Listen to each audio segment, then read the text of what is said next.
Halo Sora, kalian pernah kepikiran nggak sih, orang Katolik itu sebenarnya boleh minum minuman alkohol atau enggak? Dan kalaupun boleh, bukannya itu malah mendukung potensi supaya orang-orang bisa mabuk-mabukan ya?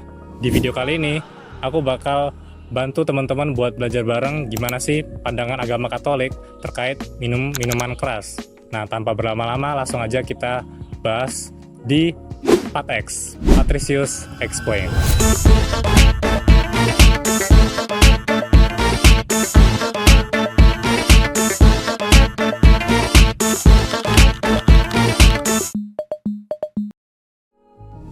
Oke, apakah boleh sebenarnya orang Katolik itu minum minuman alkohol? Jawaban singkatnya, itu boleh. Tapi nggak boleh sampai mabuk, dan ada beberapa kondisi tertentu yang ngebuat minum alkohol itu nggak boleh dilakukan. Jadi, maksudnya gimana nih? Boleh apa enggak? Nah, aku bakal jawab kenapa bolehnya dulu. Jadi di Alkitab sendiri, banyak menunjukkan praktik-praktik penggunaan minuman anggur atau wine.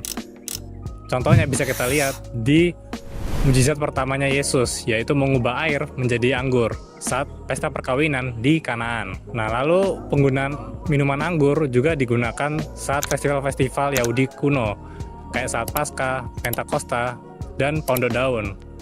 Lalu pada hari Sabat sendiri, juga anggur biasanya dipakai sebagai minuman persembahan dalam ritual Yahudi, yang mungkin ini bisa menjelaskan juga penggunaannya kemudian saat perjamuan Paskah. Nah, Yesus sendiri itu pernah minum anggur, dan bahkan dia sampai dituduh oleh para pengkritik ya, secara tidak masuk akal. Ini bisa dilihat di Lukas 7 ayat 33. Kita bisa melihat ada bagian yang menyebutkan Yesus sebagai pemabuk.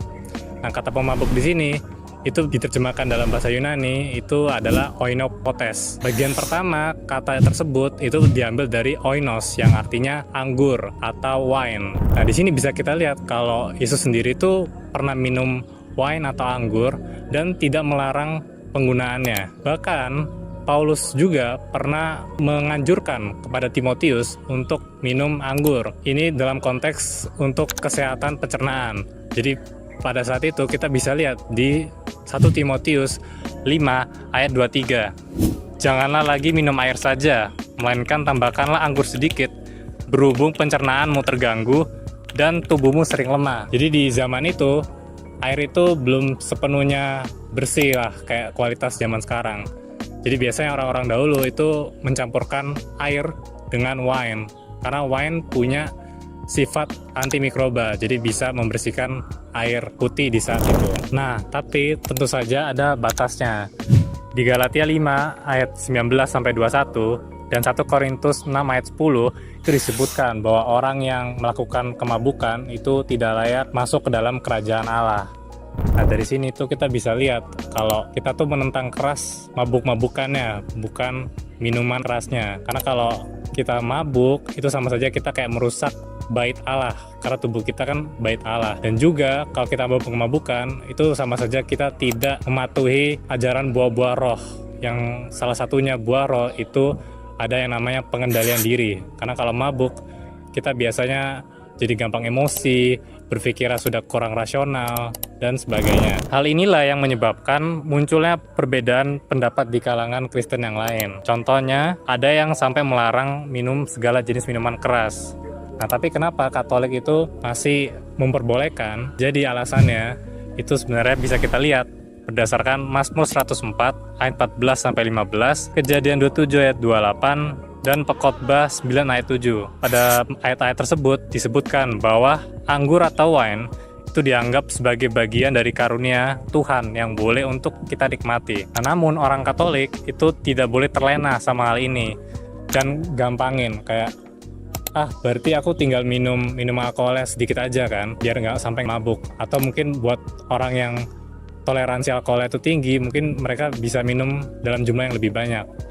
Nah, tapi teman-teman harus ingat, ada beberapa kondisi di mana kita tuh nggak boleh minum alkohol. Dan malah kalau kita minum, kita malah bisa berdosa.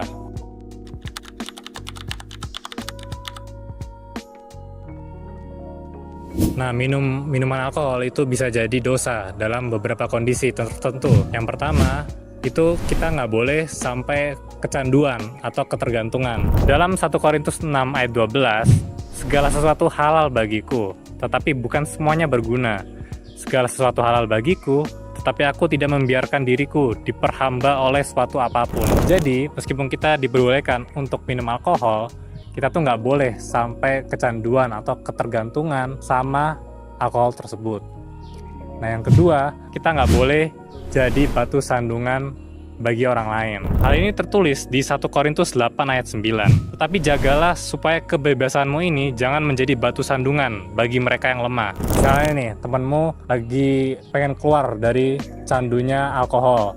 Terus kamu malah minum alkohol di depannya dia, yang ngebuat dia itu jadi imannya goyah dan dia malah minum alkohol lagi. Nah, itu kita sendiri yang hitungannya berdosa. Terus yang ketiga, itu kita harus ngikutin aturan sesuai negara.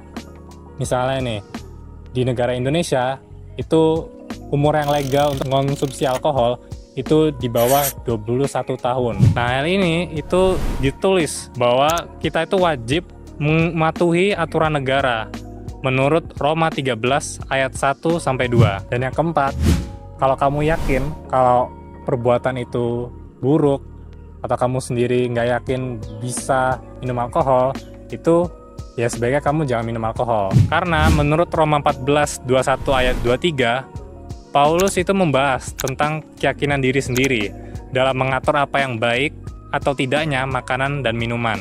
Di situ dijelaskan bahwa kebebasan dalam Kristus tidak boleh merusak hati nurani diri sendiri atau menjadi batu sandungan bagi saudara seiman yang imannya lebih lemah. Nah, mungkin dari contoh-contoh ayat yang tadi, kalian jadi kebayang kayak, terus kenapa nggak dilarang aja? Kan kalau dilarang, kita bisa menghindari potensi dosa-dosa tadi.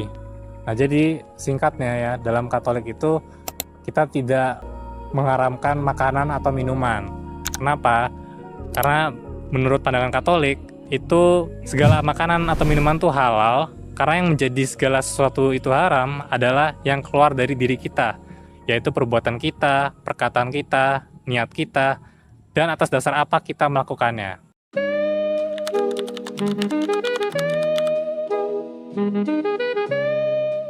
Nah, dari pembahasan-pembahasan tadi, teman-teman bisa dapat gambaran lah ya, kenapa sih Katolik itu masih memperbolehkan minuman alkohol, dan di kondisi apa minuman alkohol itu malah menjadi dosa.